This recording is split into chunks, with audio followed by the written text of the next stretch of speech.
to Accessible Art History, the podcast, Season 11. As mentioned in the trailer, this season will focus solely on women artists. Too often they've been relegated to the sidelines of art and history, so I want to feature them and teach you about how they overcame adversity to change the world around them. All images and sources will be in the associated blog post linked in the description details. Make sure to follow at accessible.art.history on Instagram for all updates. So without further ado, let's get started. This week's artist was a dominant force in the Mannerist period in Europe.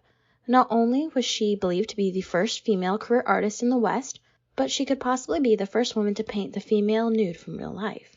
Her name is Lavinia Fontana, and she created success for herself despite the odds constraining her due to her gender. So to learn more about her amazing story, keep on listening. In order to understand Fontana's artistic career, it's important that we first understand her life. She was born in the summer of 1552 in Bologna, Italy. Her baptism is recorded on August 24th, which helps historians to narrow down her birth date. Her parents were artist Prospero Fontana and his wife Antonio di Bondais.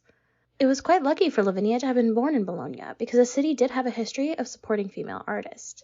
Lavinia Fontana's first teacher was her father, Prospero.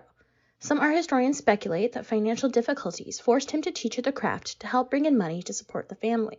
Regardless, it became clear that Lavinia was immensely talented, and her name began to circulate amongst the wealthy circles of Bologna. In June 1577, she married Gianpaolo Zappi. He was a fellow artist that she met through her father's studio. According to her records, she did not have a dowry, but instead, Lavinia brought with her the promise of the money that she could earn through her art. In addition, contemporary records and her self-portrait tell us that she was very beautiful. Together, the couple would have 11 children, though only 3 would outlive them: Flaminio, Orazio, and Prospero. Unusually for the time, Lavinia was the breadwinner for the family. She worked hard in her studio while her husband stayed home and took care of the children, though on occasion he did help her out with her art and he did serve as her agent. This relationship was quite unique for the mid-16th century, and it speaks to the level of talent that Lavinia possessed. Clearly, Zappi saw something special, and he knew it was the best way for them to support their family. Speaking of careers, Lavinia Fontana's earliest known work is called Child of the Monkey and was painted when she was 23 years old in 1575. Sadly, this piece has been lost to history. Before this, she had started to gain fame in the area for her decorative works, mainly painting on small copper items. Because of their size, these items could be bought and gifted to friends and family, spreading her work even further. By the 1580s, Lavinia's work, especially her portraiture, were in high demand in the city. She was especially beloved by the women of Bologna, often forming close friendships and bonds. In fact, a few of her children were named after her patrons. According to records, Lavinia was well paid for her work, and she found a high level of success. Also in this decade, Fontana attended classes at the famed University of Bologna, and she was awarded a doctorate. Again, this was highly unusual for the period. This fact shows how well respected she was in her home city. Next, I'm going to continue our discussion of Lavinia's career. But first, let's take a quick break.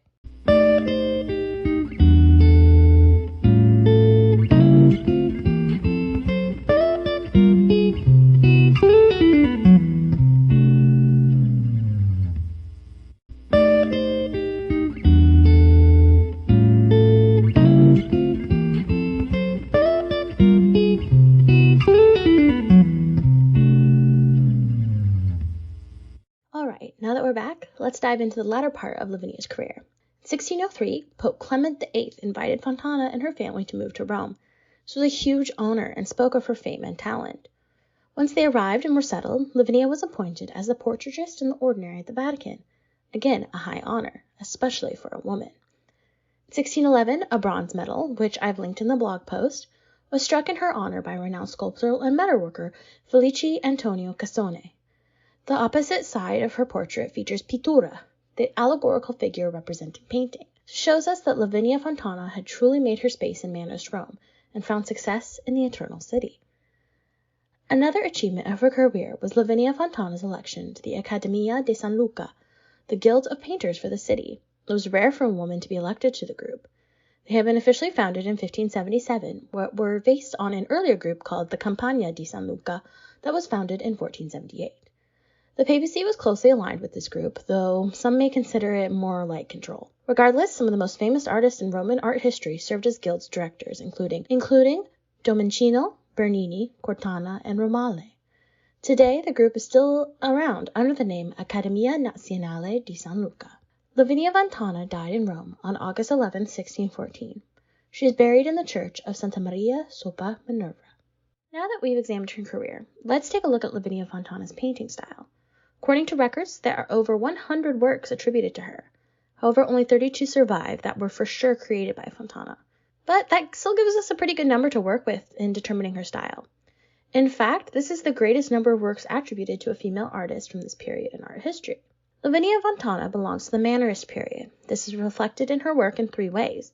Firstly, and most noticeably, is the use of elongated forms. This can especially be seen in the necks and limbs of her figures. Secondly, Fontana used slightly more chiaroscuro than the Renaissance period, but not quite up to the level of tenebrism that we see in the later Baroque. Finally, Fontana leans to a brighter and more vivid color palette.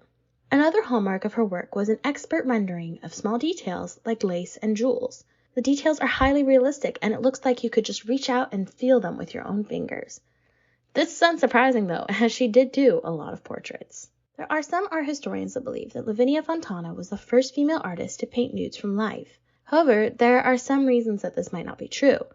The most popular theory against this is that if Lavinia had been using live nude models, this could have brought a great scandal to her business. Women weren't allowed to do that. She was found out, her career would have been ruined. It's possible that she did use live nude models by using members of her family or her own body. Fortunately, no records exist to tell us one way or another. Lavinia Fontana was one of the first women to find commercial success in art. She worked outside of a royal court or a convent, making her own way in the world. In addition, Fontana pursued art, career, education, and family life. This was something unheard of at her time. Overall, she's a remarkable woman who serves as an inspiration to her gender even into the modern era. Make sure to tune in next week when I talk about another remarkable woman, Artemisia Gentileschi. Thank you for listening to this episode of Accessible Art History, the podcast. New episodes will premiere each Monday, so make sure you subscribe so you don't miss out. If you enjoyed this episode, please consider leaving a rate and review. Make sure you follow Accessible Art History on Instagram at accessible.art.history for all updates and daily art of the day posts. See you next time!